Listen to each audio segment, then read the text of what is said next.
Good day everyone, I'm Christine Jean Collado and I'm here today to introduce our topic entitled HTML or Hypertext Markup Language and CSS or Cascading Style Sheets. So today, we will be discussing about the definition of HTML, which is HTML. It is the standard markup language used for creating web pages and web applications. Defining the structure of web content. Next is the purpose of HTML, which is the primary purpose of HTML. It is to create and structure sections, paragraphs, headings, links, and block quotes for web pages, enabling the sharing of information on the World Wide Web. Next is the key components of HTML. HTML provides essential components as titles, headings, paragraphs, lists, tables, and embedded images, which help in organizing and presenting text-based information effectively. Next is the importance of HTML in web development. HTML is fundamental to web development as it allows developers to create structured and accessible content, forming the backbone of nearly all websites. Next is the learning of HTML. This presentation will guide you through the process of learning HTML, equipping you with the skills to create your own web pages and understanding web content creation. And the last one is about the historical context. HTML was developed in the early 1990s by Tim Berners-Lee to facilitate the sharing informations across the World Wide Web, making a significant advancement in digital communication. So next is the learning outcomes.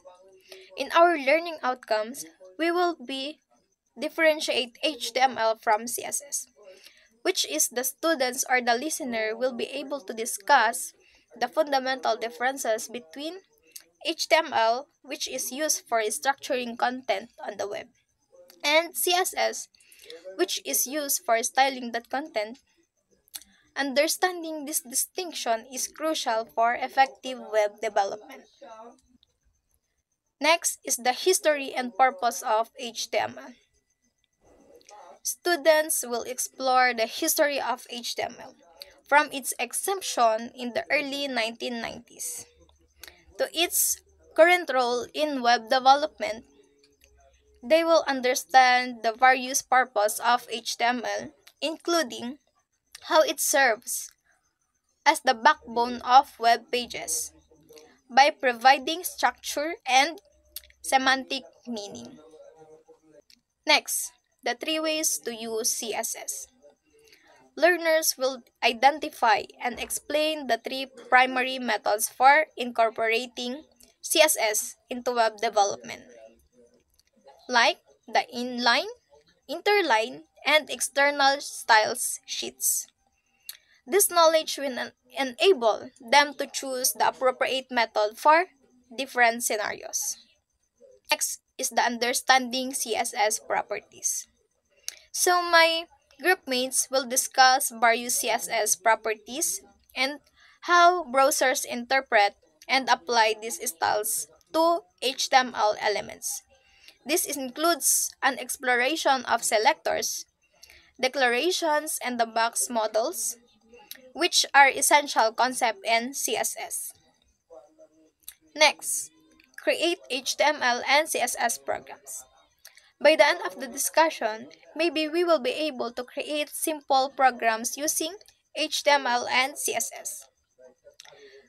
And we can also apply knowledge in practical exercise, reinforcing learning through hands-on experience.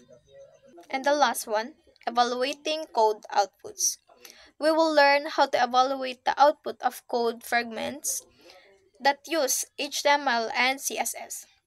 This skill is critical for debugging and understanding how different elements interact on web page.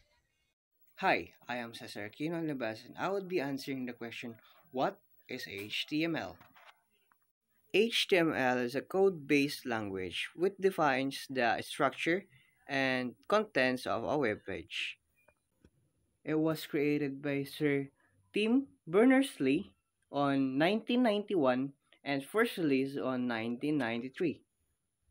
HTML aims to share information by a web page. However, in HTML 1 and 2, there's no lot of progress on it.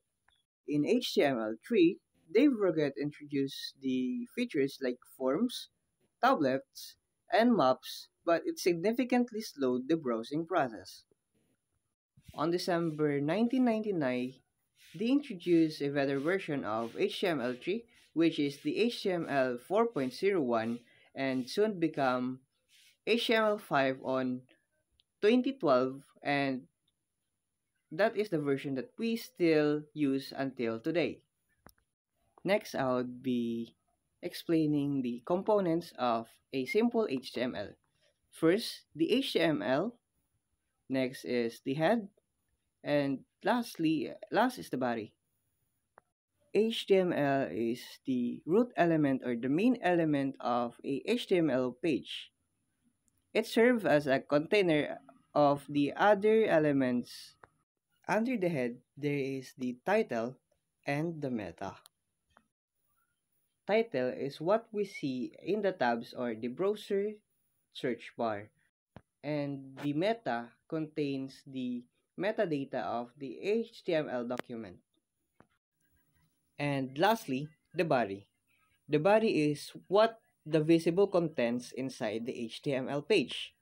Combining it all together, the HTML, the head, and the body will create minimal HTML documents.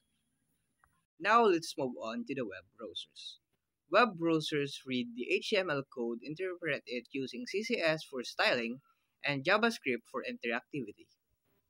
And then they display the resulting web page on your screen.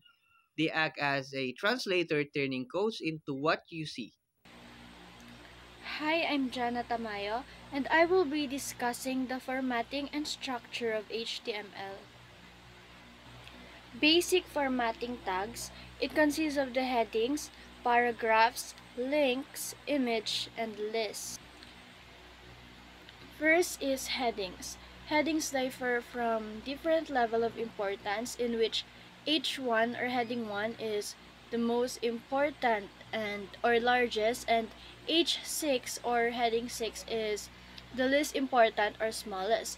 For instance, H1 creates a large level 1 of heading, and H2, H3 continuously creates a progressively smaller headings. Next is paragraphs. It represents the tag P in which it creates a paragraph of text, then the browser will automatically add spacing between the paragraphs. For example, /p tag creates a single paragraph and a multiple p tags creates multiple paragraphs. Next is links, which they are defined by an A tag, and it creates a hyperlink to another web page or resources. Images. It represents the tag img in which it inserts images, and the purpose of it is to insert images into web pages. As shown on the example, it refers to an image file name called isologo.jpg.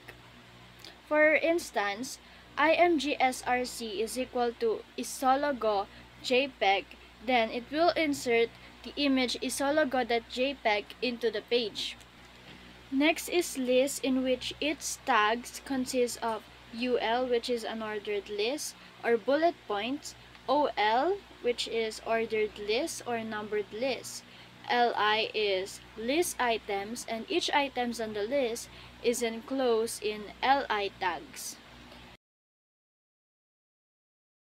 Next is empty HTML elements, in which these are the HTML elements that have no contents and that they only need a opening tags, and also it doesn't require a closing tag.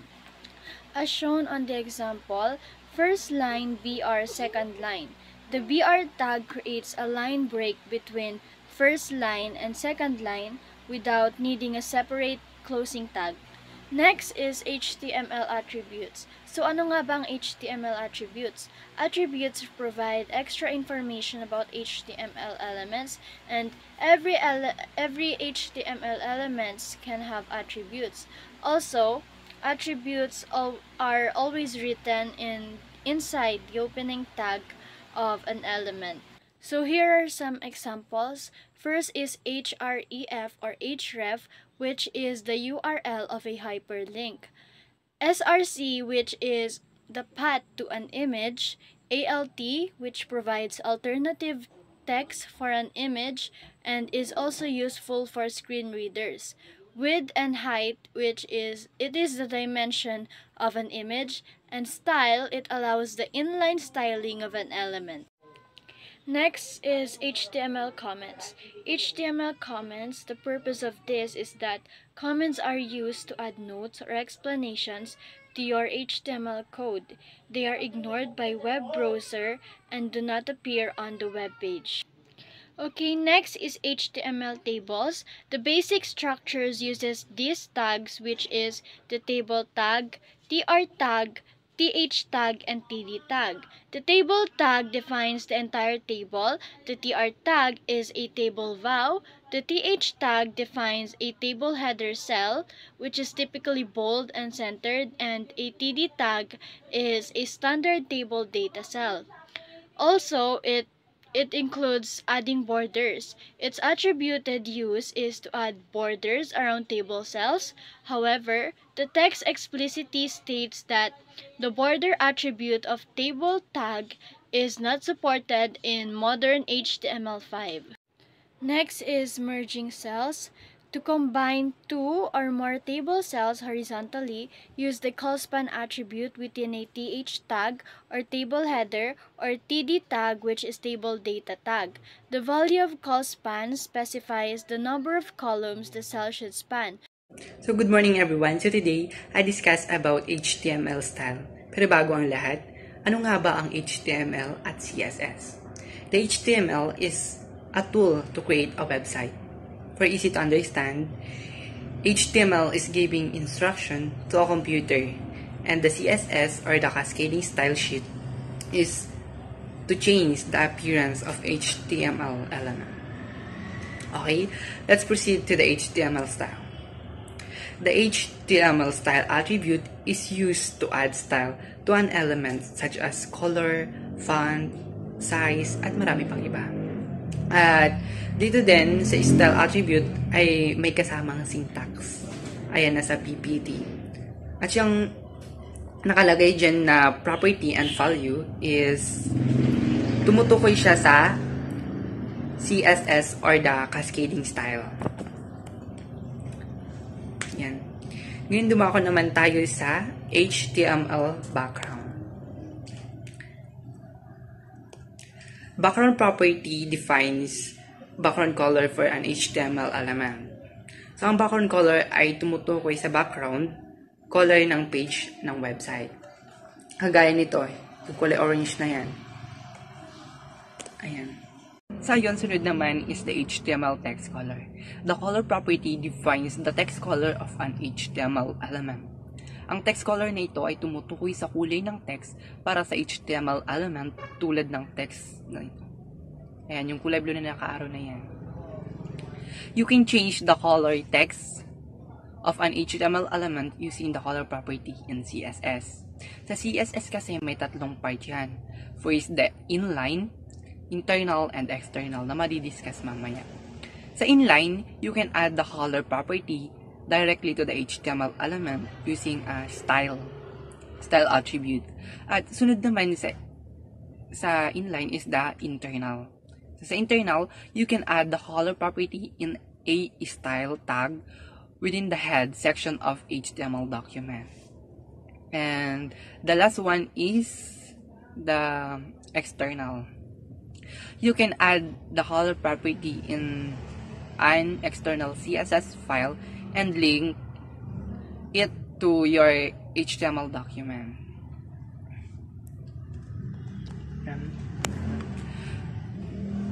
In all three methods, the color property is used to specify the color you want for the text. So you can use color names like blue, green, red, ganun, or the RGB. RGB means red, green, blue. Ayun, sunod naman ay ang HTML text size. The font size property defines the text size for an HTML element. Ang text size, the word size, ito ay tumutukoy sa sukat ng isang text. Kagaya na lamang ng nasa PPT. Ayan, may number at percent na nakalagay. To control the text size in HTML, you can use the font size property in CSS. Ayan. At sa text size, may mga units yan. Units for font size, you can specify the font size using various units. Kagaya na lamang ng pixels. Specify an absolute size.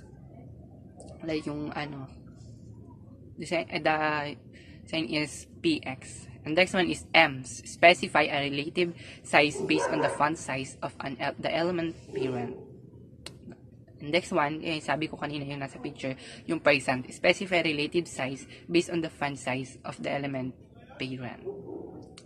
And next one is rems. Specify relative based on the font size of the root element. And the next one is points. Typically used for print styling. Yan.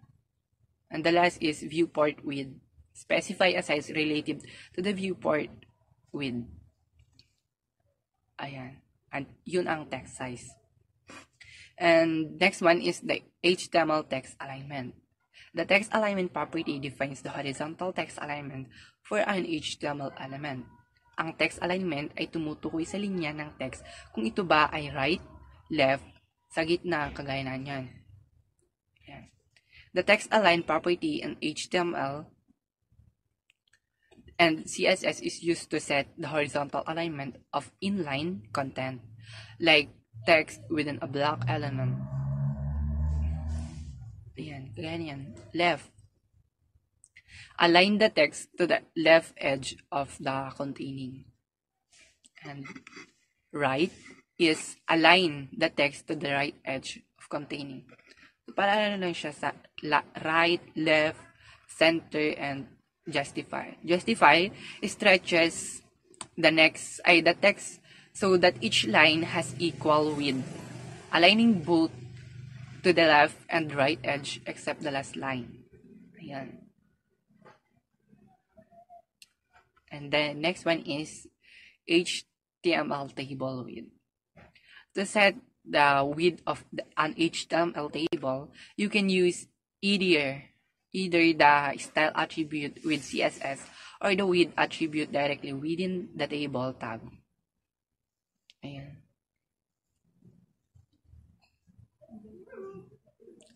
So method for using the style attribute.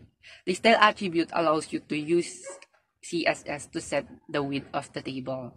So this is the preferred method as it separates the content from the style. Ayan. Pangalawa is using the width attribute. The width attribute is an older method and is now considered obsolete in HTML5, but it is still widely used for a simple table with adjustment. Choose the method that best fits your needs. For modern web development, using the style attribute with CSS is generally recommended for better maintainability and flexibility. Next is styling HTML with CSS. CSS stands for Cascading Style Sheet. CSS describe how HTML elements are to be displayed on screen, paper, or in other media. It controls the layout of multiple web pages all at once. So CSS can be added to HTML element in 3 ways. First is inline, by using the style attribute in HTML element. Internal, by using a style element in the head section.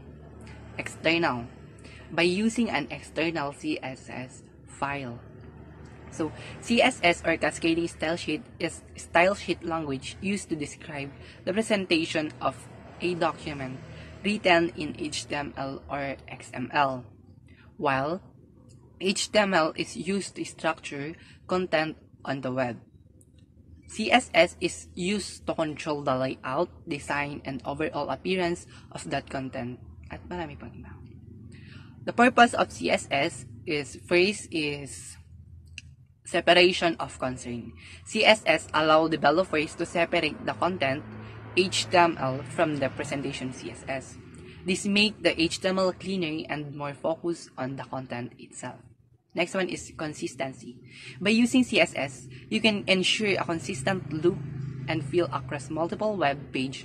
Changes to the CSS will affect all elements that use the style sheet, making it easier to maintain and update the design. The third one is flexibility and control. CSS provides a wide range of properties to style element, including colors, font, spacing, layout, and animation, at marami pang iba. This gives developer the flexibility to create visually appealing web page. Fourth is accessibility. Proper use of CSS can improve accessibility of a website, ensuring that is usable by people with disabilities. For example, CSS can be used to create high contrast themes or adjust text size for better readability. And the last part is efficiency.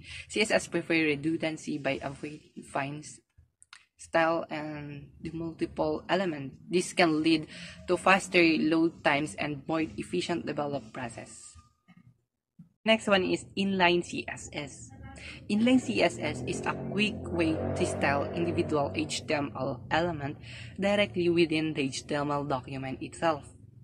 It's useful to applying unique style to a specific element without need for a separate style sheet. There are syntax. Inline CSS is written within the style attribute of an HTML tag. For example, if you want to change the text color and font size of a paragraph, you can use inline CSS like yung mga and sa mga cases, the quick adjustment, overriding style, and testing and debugging. Yun yung mga nagagamit sa mga cases. Quick adjustment. It is ideal for making small quick changes without needing to update an external style sheet. Next one is overriding style. Since inline CSS has the highest specificity, it can override style defined in external or internal style sheet. Then the last part is testing and debugging. Useful temporarily testing style before committing them to an external style sheet. While inline CSS can be convenient for these scenarios, it's generally best to avoid using it extensively in larger projects. This is because it mixes content with presentation, making the HTML code harder to maintain and less readable. For a larger project, it's better to external CSS to keep your style separate from your HTML.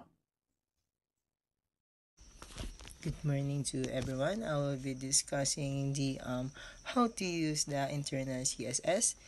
Place the style tag within the head section of your HTML document. This is where will define your styles. Write your CSS rule inside the style tag. This rule will control the appearance of the elements of your page. Use CSS selector to target specific elements. Selector can target elements based on their tag names, class, or ID. Now, for the placement within HTML document. Always place the style tag within the head section of your HTML document.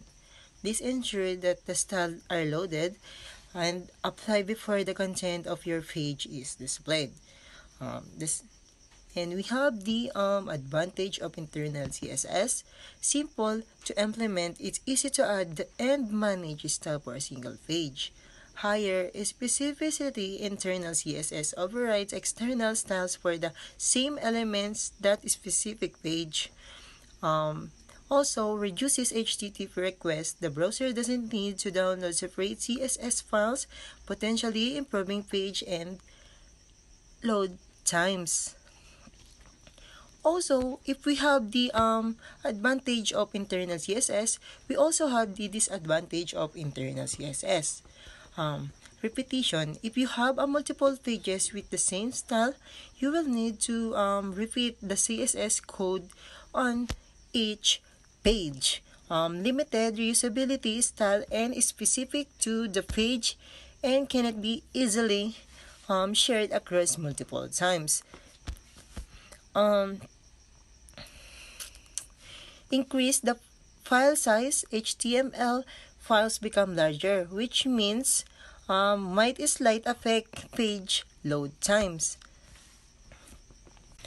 Let's move on to the concept of external CSS files and how they are linked into HTML pages.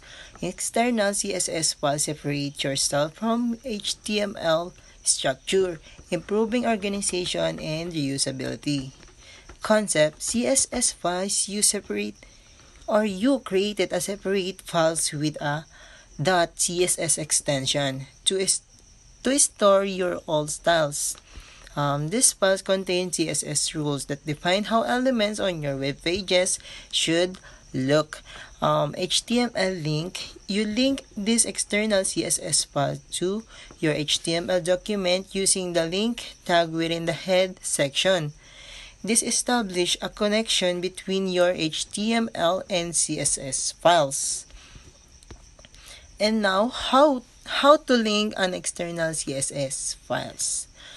Create a CSS file. Save your CSS rule in a separate file with a .css extension, for example, styles.css. Yan, ganun po siya. Place the link tag within the space within the head section of your HTML document. And now for the advantage of external CSS. Organization. Separate style from HTML, making code easier to read and maintain. Reusability.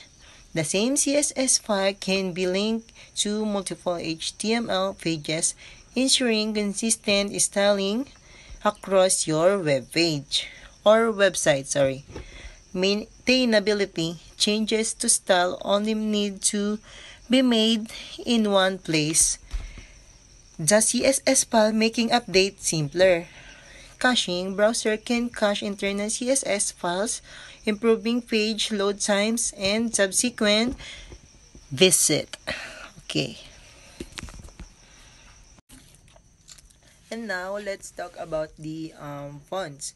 Let's dive into how to use CSS properties to control the appearance of fonts on your web pages. Color. Purpose to set color of the text. Value. Color name. Red, blue, green, black, white, etc. Hex code.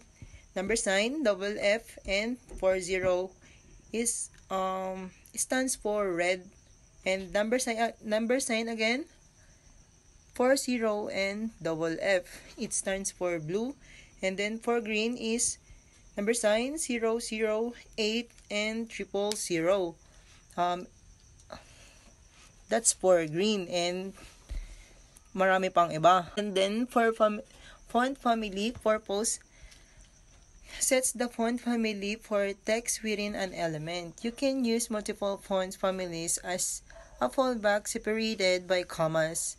The browser will use the first available fonts in the list.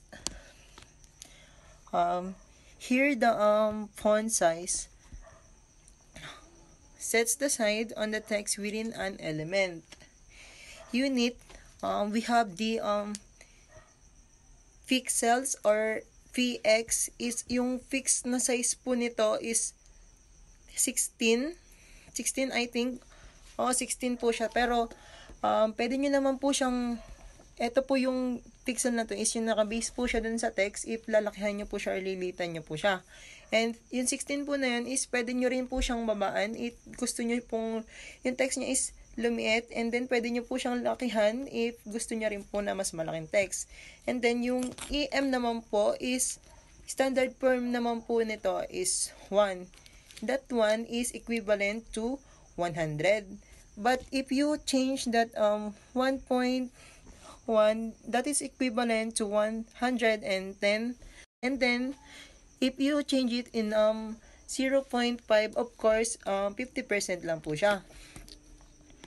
Ganun po siya nag-work. And then additional styling lang po. Font which control the boldness of the text. Font style sets the style of the text. It's either normal, italic, or oblique. Ganun lang po siya. And then text align text within an element. Left, center, or right. Then text decoration. Adds underline, overlines, or stroke through. Then remember, by experimenting, the different combination of these properties will help you to create visual appealing and readable text on your web pages. And now let's talk about the borders, or how to add borders to element using the borders property in CSS. The border property in CSS control the appearance of an element border. You can adjust the width, style, and color. Let's explore the different ways to use it. The first one is the border shorthand property. This is the most common way to set a border. It combines the three properties into one: borders width, border style, and border color. We have the width, specify the width of the borders. Common units include px or pixel. We have the em or m relative to the relative to the size, percentage of the element with etc. Elements defines the style of the border line. We have the solid, of course, the continuous line, dash, the dash line, dot, and the dot line, and we have also the double, groove, ridge, inset, and outset, and also the none. Let's talk about the individual borders properties. For more granular control, you can use the individual borders property. Border width, set the width of all four sides in border. Top right, bottom left, and you can use a single value. Same width for the all sides. Two values, bottom, top, and right. Right, left. Three values: top, right, left, and bottom. Or four values: top, right, bottom, and left. Border style sets the style of all four sides. For the borders, two similar borders width, you can use one of your four values. Border color, set the color of all four sides of a border to similar border width. And border style, you can use 1 to 4 values. And let's go to individual side properties. You can also set a width, star, and color for each individually. We have the border top with border top style, border top color, border right with border right style, border right color, border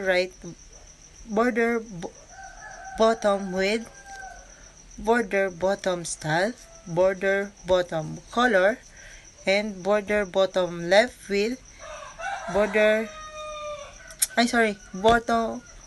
left with border left style, border left color. And now let's talk about the CSS padding and alignment. Let's explore how to use padding and text align to enhance the appearance of our tables. Number 1, padding and cell spacing. Purpose, padding adds space between the content of the table cell and its border. It's the most common way to create visual spacing within table cells. The second one is text align. For content alignment, purpose, text align controls the horizontal alignment to the text within a table cell. The values is, we have the left aligns text to the left, of course. Center text, right aligns to the right. Padding and cell spacing. Padding is the primary way to add space within cell. It affects the size of the cell, making it appear larger. Text align and content alignment. Text align only affects the alignment of the content within the cell. It doesn't change the overall size of the cell. Cell spacing attribute. The cell spacing attribute in the table table can be used to add spacing between cells, but it's generally less flexible and less preferred than using padding. And then for the we have the additional vertical align controls the vertical alignment of the text within table cells.